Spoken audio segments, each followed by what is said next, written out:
आपका batch start हुआ था 8 अप्रैल से, मुझे इसके बारे में पता चला 6 अप्रैल को। मैंने मम्मा को बोला मम्मा मुझे ये बैच ज्वाइन करना है, मम्मा ने साफ मना कर दिया बिकॉज 11th में मैंने जो बैच ज्वाइन किया था हाफ ईयरली तक छोड़ दिया। Good evening sir. Good evening. कैसी हो? सर मैं तो ठीक हूँ, आप कैसे हो? बहुत बढ़िया, बहुत बढ़िया। तो अपने रिजल्ट से खुश हो आप? यस सर, खुश तो हूँ मैं। तो क्या मतलब रिजल्ट? 90 प्लस चाहिए था, 90 प्लस आ गए। अरे बहुत बढ़िया, बहुत बहुत कॉन्ग्रेचुलेशंस आपको। तो बच्चे जानना चाहते हैं कि भूमि दीदी ने जो है ये सब कुछ कैसे अचीव किया।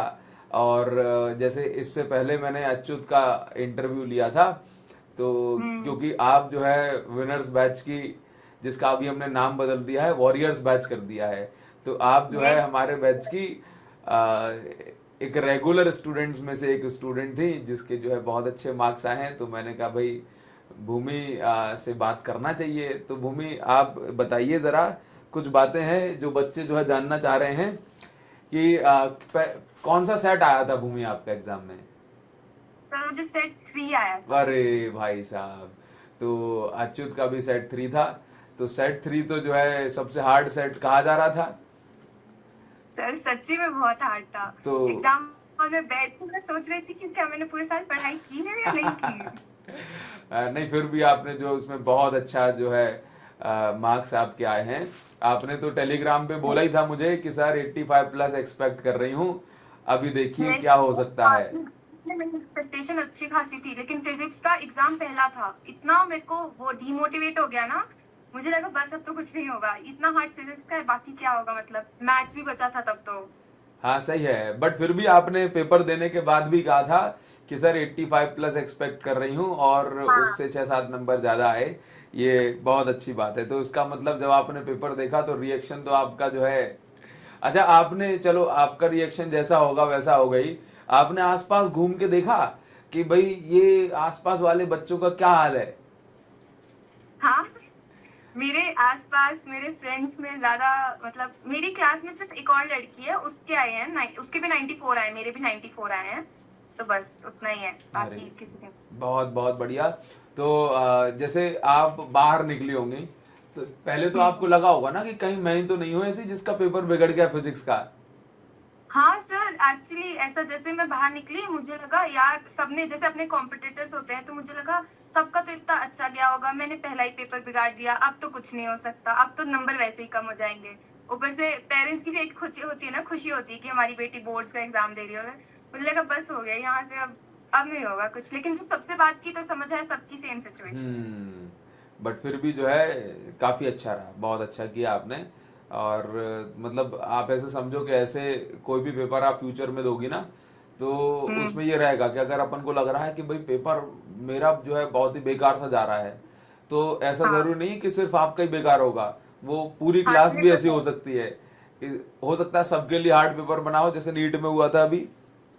ये नीट का कितना हार्ड था सर, स्पेशली फिजिक्स वाला हाँ, आप पार्ट। तो मैथ्स वाली हो ना, हाँ, तो हम आपको देखा तो था, फिर, मैंने, मेरे फ्रेंड्स हैं नीट वाले, हाँ सब हाँ हाँ देखा है। हाँ। तो भूमि ये बताइए कि आप स्कूल तो, क्योंकि आपका तो शायद आर्मी स्कूल है, यस सर। तो आपको तो जो है रेगुलर जाना पड़ता होगा स्कूल। स्ट्रिक्ट थी अटेंडेंस हमारे में, वो वाला सीन भी नहीं था कि मतलब नहीं भी आओ तो भी ऐसे लगा देते ना प्रेजेंट, ऐसा कुछ भी नहीं था, तो रेगुलर स्कूल था मेरा। बहुत बढ़िया। तो क्या रूटीन था भूमि, कैसे कितने बजे हम स्कूल जाते थे, और उसके बाद क्या क्लासेस कितने बजे लेते थे, और कैसे कैसे पढ़ते थे, ये बताओ जरा। सर मैं वैसे जब एग्जाम्स पास में होते थे तो मैं 4 बजे उठ जाती थी पढ़ने के लिए। एंड फिर मुझे 5:30 बजे से रेडी होना चालू करना पड़ता था, बिकॉज मेरा स्कूल थोड़ा दूर है, 7-8 किलोमीटर, और पुणे में ट्रैफिक बहुत होता है। हम्म। तो इसलिए फिर 5:30 बजे रेडी होना चालू करके 7 बजे तक निकल जाते थे। एंड आते वक्त इतना ज्यादा ट्रैफिक होता था कि मेरे दोस्त 2 बजे घर पहुंचते थे जो पास में रहते थे, और मैं 3 बजे पहुंचती अरे। थी। तो फिर बाद में बस 4 बजे तक वही फ्रेशन अप, खाना वाना, एंड उसके बाद सोना होता है, सोने थे, नहीं तो फिर वापस अपना, मैंने सारी पढ़ाई ऑनलाइन की है, मैं किसी कोचिंग नहीं जाती थी, मैंने और कोई एक्स्ट्रा कुछ कोचिंग नहीं लगा रखी थी, तो फिर वही अपना यूट्यूब से और पेड बैचेस से पढ़ा, क्वेश्चन सॉल्व किए, एनसीईआरटी रीड की। हम्म। तो आप तो जहाँ तक जो है मुझे याद है कि आप उन बच्चों में से हो जिन्होंने शायद ही बैच की जो है कोई क्लासेस मिस करी होंगी। सर इसका एक रीजन है। आपका बैच स्टार्ट हुआ था 8 अप्रैल से, बहुत मुझे याद बढ़िया। है। क्या बात हाँ, है भूमि, आपको आज भी याद है, ये बहुत अच्छी बात है। तो आपका बैच स्टार्ट हुआ था 8 अप्रैल से, मुझे इसके बारे में पता चला 6 अप्रैल को। मैंने मम्मा को बोला मम्मा मुझे ये बैच ज्वाइन करना है, मम्मा ने साफ मना कर दिया बिकॉज 11th में मैंने जो बैच ज्वाइन किया था हाफ ईयरली तक छोड़ दिया, क्योंकि हाफ ईयरली के गैप में मैंने सोचा मैं पढ़ती हूँ, 1 महीने का गैप हो गया, मैंने बोला बैकलॉग बन गया अब इसको क्या अटेंड करूँ, फिर मैंने छोड़ दिया 11th में। तो 12th में मुझे मम्मा से बहुत वो करना पड़ा, प्लीज प्लीज प्लीज करने दो, ये बहुत अच्छे टीचर है, मैं 11th से पढ़ रही हूँ ये वो। तो फिर मम्मी ने बोला अच्छा ठीक है। तो इसलिए मैंने कल अगर केमिस्ट्री का एग्जाम होता था तो भी मैं फिजिक्स की क्लास नहीं छोड़ती थी। हम्म। तो तो फिर नहीं तो फिर मेरी मम्मी बहुत टॉन्ट मारती। हाँ, तो अभी ठीक है, मम्मी को लगा कि पैसे वसूल हो गए? हाँ, वो तो वो मैं बताती हूँ कि सर ऐसे सर वैसे, मैं सर को रोस्ट करती हूँ शादी के लिए एंड ये वो सब बताती हूँ मैं। नहीं, अभी मम्मी को ठीक लगा ना? हाँ हाँ हाँ। चलिए, मम्मी को उन्हें मेरा आप प्रणाम बोलना भाई, भूमि। उन्हें आप भी बहुत अच्छे लगे कि आपने बहुत अच्छे से पढ़ाया। हाँ, नहीं नहीं, ये तो जो है आप सारे बच्चों का प्यार है, जो रेगुलर आ जाते थे सही टाइम पे। और हर चीज में जब बच्चे एडजस्ट जब करते मजा हैं ही तो नहीं आता था क्लास में, आना ही पड़ता था हाँ रोज। हाँ हाँ जिस दिन क्लास नहीं थी उस दिन मिस करते थे कि आज तो क्लास नहीं है। हाँ, नहीं, बच्चे पूछ तो रहे थे, काफी बच्चे हैं इस बार के बैच के भी, बोल रहे थे कि भाई भूमि दीदी का भी इंटरव्यू ले लेना, बताया था मैंने, जैसे अच्युत का, अच्छा। आपका। हाँ, तो बोल रहे थे कि भाई अच्छा, पूछे फेमस हो उनसे। गई फिर आपके चक्कर में। जी। आपके चक्कर में फेमस हो गई मैं तो। हाँ, ये बात तो है, ये बात तो है, लेकिन आप जो अब करना चाह रही हो। मैं बोलना चाहूंगी जो मुझे सुन रहे हैं, मैं उन्हें बोलना चाहूंगी मैं अगर अपना चैनल बनाऊं तो मुझे भी सब्सक्राइब कर लेना। बिल्कुल बिल्कुल, बिल्कुल कर लेंगे भूमि जी, बिल्कुल कर लेंगे। आप कितने घंटे पढ़ लेते होगे भूमि? 4 to 10 पढ़ती थी, हम्म। तो 4-6 घंटा। तो भूमि, जैसे आपने पेपर देखा तो उसमें कुछ अनएक्सपेक्टेड नए क्वेश्चन भी होंगे, और अपन को सर पता भी होगा कुछ कि भाई, एक्सपेक्टेड था नहीं सर। जैसे हमको मैंने पता। आपको बोला तो सर पेपर बहुत हार्ड आया है। हाँ हाँ, बिल्कुल बिल्कुल। तो जैसे जब आप पेपर सॉल्व कर रही थी तो आपको ये भी पता होगा कि भाई इसका आंसर क्या है, मुझे तो जानकारी है ही नहीं, तो कैसे आप उसको करती चली गई और उसको आंसर तक पहुंचाया आपने?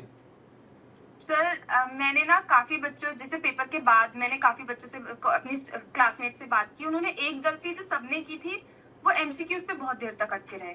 मतलब उन्होंने बोला हम 1 घंटे तक तो एमसीक्यू पोर्शन ही छोड़ना। मेरी आदत थी, मैंने ये 12th में आदत बनाई थी कि मैं सबसे पहले पूरा section B C D E कर लूंगी एंड देन लास्ट में एमसीक्यूज पे जाऊंगी। सो जब 15 मिनट का रीडिंग टाइम था मैंने एमसीक्यूज देख लिए, तो मुझे समझ तो आ गया था पेपर हार्ड है। तो जितने एमसीक्यूज बने मैंने उतने किए एंड देन जैसे ही स्टार्ट हुआ राइटिंग टाइम, मैंने एमसीक्यूज छोड़े, मैं सेक्शन बी से स्टार्ट किया मैंने। एंड फिर मैं करती गई क्वेश्चंस वगैरह जैसे, और जो नहीं आ रहा था ना, मैं उसमें फॉर्मूला लिख रही थी, उसकी वैल्यूज पुट कर रही थी, उसे एंड तक सॉल्व कर रही थी एंड यूनिट्स वगैरह बहुत ध्यान से मैंने लिखी। एंड जो थ्योरी वाले क्वेश्चंस थे उसको अच्छे से इलैबोरेट किया बिकॉज पेपर हार्ड था, तो मुझे लगा जो आता है उसको ही अच्छे से करना चाहिए प्रेजेंट। तो प्रेजेंटेबल बनाया, उसे अच्छे से इलैबोरेट किया और फिर बाद में जो नहीं आते थे क्वेश्चंस उसमें थोड़ा बहुत सोच के जो भी बन पड़ा लिखा और एमसीक्यू सॉल्व किए। तो तो पेपर मैनेजमेंट में फिर मुझे टाइम मिल गया अच्छा खासा। मतलब अगर टाइम कॉन्सेप्ट आपने अच्छे कर लिए हैं तो उसमें कुछ ना कुछ अपन सही सही ही लिख करके जो है आएंगे। हाँ। तो आप यस नोट्स कैसे बनाती थी, और उसमें भी आ, आप पूरा पूरा नोट करती थी क्लास में जो लिखाया जा रहा है, आप सिर्फ मेन मेन पॉइंट लिखती थी? नहीं सर, जैसे जब फर्स्ट टाइम जो होता है वो तो 12th में तो सभी नोट करना पड़ता है, लेकिन नोट्स मैं रोज के रोज क्लास के साथ ही बना लेती थी, सुनते सुनते तो समझ भी आ जाता था और बाद में टाइम भी वेस्ट नहीं होता था। जी। और मैं सारे बनाती थी। उसके बाद आपने शॉर्ट नोट्स भी बनाए होंगे? हाँ यस सर, वो तो फिर मैंने बाद में अपने नोट्स खुद से बनाए थे, हम्म। छोटे छोटे पॉइंट्स जो मैं भूलती थी जी वो। जी जी। तो शॉर्ट नोट्स में भूमि क्या बनाना चाहिए, मतलब आपके अकॉर्डिंग आपको क्या लिखना चाहिए शॉर्ट नोट्स में, सो दैट चीजें आसान हो जाएं बच्चों के लिए? सर शॉर्ट नोट्स में ज्यादातर हमें किसी भी पर्टिकुलर टॉपिक का सबसे मेन पॉइंट लिखना चाहिए। जैसे हमारे एक टॉपिक था फर्स्ट चैप्टर का या सेकंड चैप्टर का, इक्विपोटेंशियल सरफेस करके, तो उसमें वर्क डन 0 होता है, तो जिस बच्चे को याद नहीं रहता वो ये लिख सकता है। फॉर्मूले में नहीं लिखती थी बिकॉज मुझे फॉर्मूले बहुत अच्छे से याद हो जाते थे, मुझे उसमें कंफ्यूजन नहीं होती थी। तो मैं सिर्फ स्पेशल पॉइंट्स लिखती थी और जो चीजें मैं भूल रही हूँ वो लिखती थी, कि जैसे मैंने अगर पढ़ा और मुझे वो चीज याद नहीं आ रही है तो सिर्फ उसको लिखती थी। अच्छा भूमि, ये बताइए कि आपकी ओवरऑल कितनी परसेंट बनी है भूमि? 93.6%। 93.6%। अब परसेंट इतनी ज्यादा ही बन गई, अब क्या ही पूछ सकते हैं। लेकिन आपने बोला था ना, आपने बोला था जब हमारे नंबर आ जाएंगे तो आप अपने परसेंट बताएंगे। हाँ हाँ हाँ हाँ हाँ, मैंने कहा बोला था ये। ये वाला क्वेश्चन कट मत करना। मैंने ये क्वेश्चन मैं पास करना चाहूंगा भूमि। सर लाइफलाइन नहीं सर, नहीं पास नहीं होता सर, दिस इज नहीं, कंपलसरी। इसको मुझे इस क्वेश्चन को तो पास करना चाहूंगा मैं तो। एक और बात है, फिर अगर आप ये क्वेश्चन पास कर रहे हैं तो फिर इनमें दूसरा क्वेश्चन ज्यादा हार्ड है। अच्छा, दूसरा ठीक क्वेश्चन है। क्या है? मुझे तो भाई गर्मी लगा ये क्वेश्चन सुन के। एक मिनट रुकना जरा, ये इसमें घुसी हुई है। हाँ जी, बताओ दूसरा क्वेश्चन बताओ, फिर मैं सिलेक्ट करूंगा कौन सा जो है। आपको याद है हमारी एक क्लास हुई थी तो उसमें एक बच्चे ने पूछा था कि सर अगर हमारे अच्छे नंबर आ गए तो आप शादी कर लोगे? तो आपने बोला था हाँ बच्चे आपके अच्छे नंबर आ गए तो मैं शादी कर लूंगा। हाँ नहीं, ये बात तो ठीक है, मैं इस क्वेश्चन का जवाब दे दूंगा।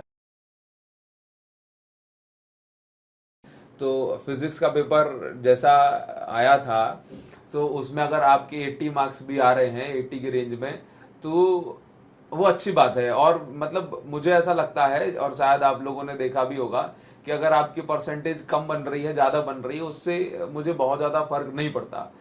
जैसे यस। आपके अगर 82 मार्क्स आते तब भी आप मेरे लिए वही पुरानी भूमि, पुराना अच्युत, पुराने बाकी सारे बच्चे थे। और आपके 92 93 आ गए, तो वो इंटरव्यू सिर्फ इसीलिए हो रहा है ताकि आपकी इस बात से जो आपके जूनियर्स हैं वो समझ पाए, वो सीख पाए। न्यूमेरिकल्स यस के सर। लिए आप क्या थोड़ा सजेस्ट करोगी बच्चों को कि न्यूमेरिकल कैसे करना चाहिए? सर न्यूमेरिकल ना, पता है जब आप नहीं पढ़ाते थे, जब मैं ऐसे खुद से सॉल्व करती थी पहले, तो मुझे भी फिजिक्स हार्ड लगती थी। वो सब्जेक्ट पे नहीं होता, वो टीचर पे होता है। अब जैसे मैंने आपको अपना टीचर बनाया, मैंने आपको फॉलो किया पूरे साल, तो आपने बेसिक से ऐसी ऐसी चीजें भी बताई जो काफी टीचर सोचते हैं कि बच्चों को पता होगी, बट आप वो बेसिक से बेसिक चीज बताते थे। फिर आप ये बताते थे कि ये फॉर्मूला है तो अब ये वैल्यूज है, इस फॉर्मूले में किसका क्या मतलब है। तो इसलिए फिर जब क्वेश्चन सॉल्व करो ना तो वो इजी हो जाता है। जी। इसलिए फिजिक्स के अब न्यूमेरिकल्स मुझे अलग से टेंशन लेने की जरूरत नहीं पड़ी थी 12th में। ओके। तो अच्छा ये बताइए, जैसे फिजिक्स के पेपर में आपके में डेरिवेशंस कम आए थे, तो आपके हिसाब से बच्चों को डेरिवेशन स्किप करना चाहिए, या जो है उसका न्यूमेरिकल में कहीं पे या क्वेश्चन सॉल्व करने में कोई यूज रहता है? सर एक डेरिवेशन आई थी लेकिन 3 मार्क्स की आई थी, तो उस हिसाब से देखा जाए तो अब हमें नहीं पता ना कौन सी डेरिवेशन एग्जाम में आ जाएगी, तो करनी तो चाहिए। और मेरे को डेरिवेशन लास्ट तक, जैसे एक बार सिलेबस कर लिया, 2 बार कर लिया, प्री बोर्ड्स के लिए भी कर लिया, तो 2-3 बार सिलेबस हो जाता है, तो फिर डेरिवेशन अपने सबकॉन्शियस माइंड में अपने आप स्टोर हो जाती है। तो इसीलिए फिर उतना स्पेशल ध्यान नहीं देना पड़ता। डेरिवेशन 3 मार्क्स की थी सर, 3 मार्क्स मैटर करते 3 हैं। मार्क्स मैटर करते हैं। और हाँ। डेरिवेशंस जब हम करते हैं तो हमारे बहुत सारे कॉन्सेप्ट, इंटीग्रेशन है ना, उसमें जो छोटे छोटे फॉर्मूले लग रहे हैं हर जगह पर, जैसे कोई सेकंड चैप्टर का डेरिवेशन कर रहे हैं तो उसमें स्टार्टिंग में काफी सारे जो कॉन्सेप्ट हैं वो जो है इलेक्ट्रिक फील्ड के, इलेक्ट्रिक फोर्स के, वो सब लगते हैं। तो यस। मतलब जो बच्चे, क्योंकि क्या होता है जैसे बच्चों को लगता है ना कि सर डेरिवेशन तो 3 ही नंबर क्या है, 6 नंबर क्या है, तो उनको स्किप कर देते हैं। तो वही सारी चीजें मैं आप लोगों से जानना, बच्चों बच्चों को बतवाना चाह रहा हूँ कि भाई आप इनको सुनिए, ये आपके सीनियर हैं, ये आपको बताएंगे। मैं ये मानती हूँ कि अगर मैं डेरिवेशन खुद से करती बिना किसी टीचर के, नहीं होती याद, लेकिन मैं क्लास में पूरा ध्यान देती थी। भले मैं बातें बहुत करती थी, मैं मानूंगी, बट मैं क्लास में पूरा ध्यान देती थी जब आप पढ़ाते थे, तो मुझे डेरिवेशन लर्न करने की कभी जरूरत नहीं पड़ी। समझ आ जाती थी मुझे डेरिवेशन की, इस स्टेप के बाद ये करना है। सही बात है। तो बाकी जो है भूमि, आपके जो बाकी सब्जेक्ट रहे हैं, केमिस्ट्री हो गया, मैथ्स हो गया, ये आपने, और आपका एडिशनल में कौन सब्जेक्ट था? Physical education. Yes sir. तो फिजिकल एजुकेशन कैसा रहा आपका? सर फिजिकल एजुकेशन में ना धोखा हुआ सर, क्योंकि सैम्पल पेपर काफी इजी आया था, एंड क्वेश्चन जो आया मेन बोर्ड का पेपर वो ट्रिकी आ गया। उसमें ईयर पूछ लिया, नाम पूछ लिया, फाउंडर वगैरह वो सब पूछ लिया, तो बहुत ट्रिकी लगा, बट लकीली मैं करके गई थी तो इसलिए मेरा हो गया। चलिए, कितने मार्क्स आए आपके फिजिकल एजुकेशन में?